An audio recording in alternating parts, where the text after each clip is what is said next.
Hey, my brothers and sisters in Christ, it is Sharon, and I'm back with you on how I study and understand my Bible. Yes, you know I'm alone in my room, empty, prayed up, ready to receive what the Lord has in store for me. Now, you know me and my routine. Everything and everybody is outside the door. They don't get to come in here. It is just God, myself, my Bible, and my notes. But let's go ahead and be about God's business here. And I'm coming to you out of Leviticus chapter 27, verses 1 through 34. And this book here, it's all about, not the book, but the chapter is about vows. Israelites making vows to the Lord. And so here, and what I'm observing is that the people, you know, they are to honor their vows to God that they make to the Lord. The vows could involve property, animals, or themselves, you know, and the tithe. And so, again, it was just saying, you gonna make a vow, honor that vow. But getting started here, verses, excuse me, 1 through 8, when a man consecrates a certain person to the Lord with a vow. And this vow, it's a vow that is freely made to the Lord. It's a gift that's freely given to the Lord. It is something that they want to do. A person promised to and given a gift to the God to God. That's just basically what it is. Kind of like Samuel, his mom, she prayed and asked God for a son. She did, man, because she was barren, but she prayed and asked God for a son, and then she said, and I vowed to give him, I will return him to you. And she did. When she weaned him, she returned Samuel to the Lord. And that's a form of a vow here. And so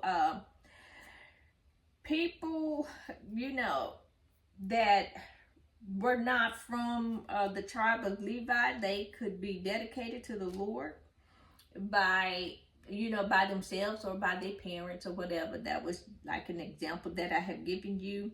And the vows, they are not lifelong. They were for so many days, months, or years, or whatever. And a person, they were assigned a value to the vow. You know, if they were not able to keep that vow to the Lord, or to the Lord, then they would have to pay to get this person back. And in that way, it was still keeping of the vow.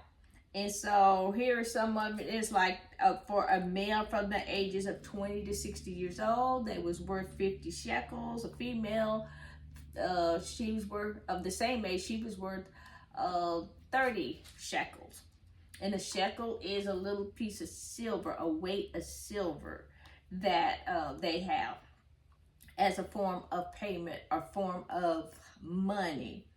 And then it goes all the way down from the male all the way down to like 5 years old, for each person and their service. And this person is to serve in the tabernacle and do whatever the priest would have for them to do.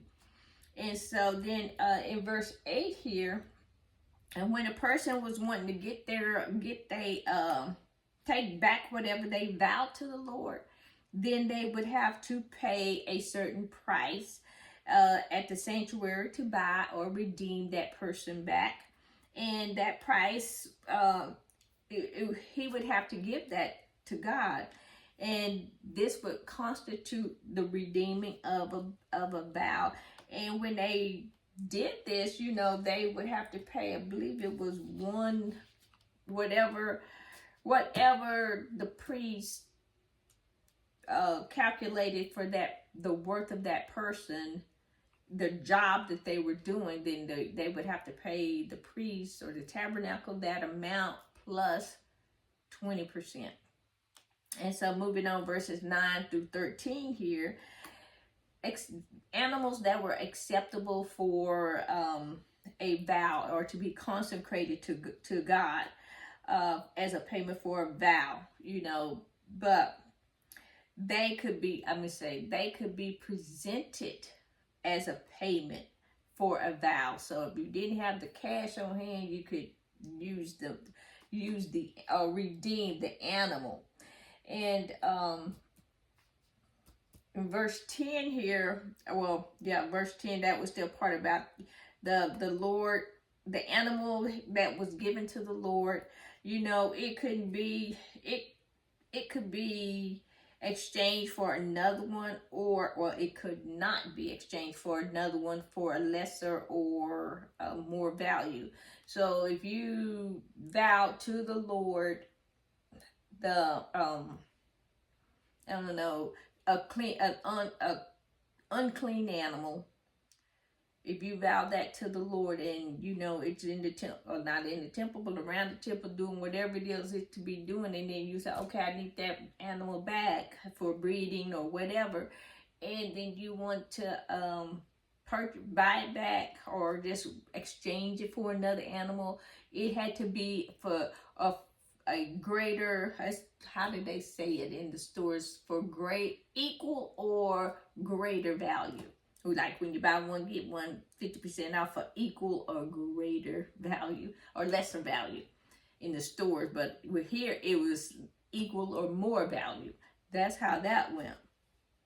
And so they would, this whole vow system was pretty much set up to discourage Israelites from making that vow, because we make them in the heat of a moment. We even do it today. Lord, if you get me out of this jam, if you do this, and I'll do that. If you just bless me with this, I will do this. I'm going to give, I'm going to tithe, Lord. You just bless me with this pay increase, and I'm going to tithe, and I'm going to do. And he know you're not going to do it, but you might do it for a couple days, and then you stop. But anyway, that's kind of what their vow system is, And so in verses 11 through 13, for the unclean animals, again, they could bring the animal to the priest. They could not bring them into the tent there, or to the tabernacle. And the priest, they assessed the value of the animal, and these animals could not be brought as a sacrifice to the Lord, or to Yahweh. In verses 14 through 29 here, the vows involving the property. Now, Israelites, they could consecrate or vow in their house or land, say I'm going to vow this land or my house to the Lord, And if he did so, it was considered the Lord's. It was the property of the Lord. And if the donor wanted it back, he could buy it back for 20% of the price that the priests have determined that it is worth. So if they gave their land and it was worth 1,000 shekels, and then after so long they wanted to buy it back, then they would have to pay 1,000 shekels plus the 20% to get that back for them. And so again, this Israelites, they could vow fields that are part of a field that was inherited for them. And it's all this vow system. I'm going to give you this for this. It was something, I guess, God was just doing to satisfy them with, because he knew they was coming up, would come up with something like this, because he knew his people. He knows us. Gonna be something somewhere, and you always gonna have some kind of bargaining tool or bargaining chip there. But anyway, in verses 24 through 25 here, they could offer all of this stuff up to the Lord in a vow. But in the case of a Jubilee year, the land would automatically revert back to the seller. It would go back to him. And so, and they would do that back in those days. And in verse 26 through 27 here, the Israelites, they could not vow the firstborn animal because the firstborn belonged to the Lord. It was God, so it wasn't yours to be vowing. In verse 28 through 29, anything that had been set apart for destruction, and that is anything that was not to be used by the Israelites, but given to Yahweh, whether a person, animal, or one's property, was not to be sold or redeemed. So, and this was again God's way of saying, really, don't do this. Don't do this. And here in verses 30 through 34, the law involving the tithe. And here, this right here, it is just said, if a man wants all, verse 30, well, let me go with verse 30. And all the tithe of the land, whether of the seed of the land or of the fruit of the tree, it is the Lord's. It is holy to the Lord. And if a man wants at all to redeem any of his tithes, he should add 1/5 to it. That's that 20%. And that's give this tithe over and above or whatever, and then they're gonna want it back.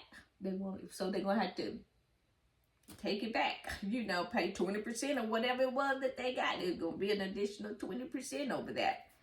And this right, the Israelites, they were to pay their tithes to the Lord and to you. And this tithe was used to support the Levites, which are what we know as the Sadducees. So they became very wealthy over this whole process. Of the first 2,000 years, they had money coming out of their ears. They had so much money from that part of that tithe that was God commanded to be given to them. And so, and you also will see this in Numbers chapter 18, verses 21. But if a man wants to redeem his tithe, he had to pay that 20%. And 1/10 of the herd of his flock belonged to the Lord. And so all of these verses 33 through 34, these are the commands of the Lord.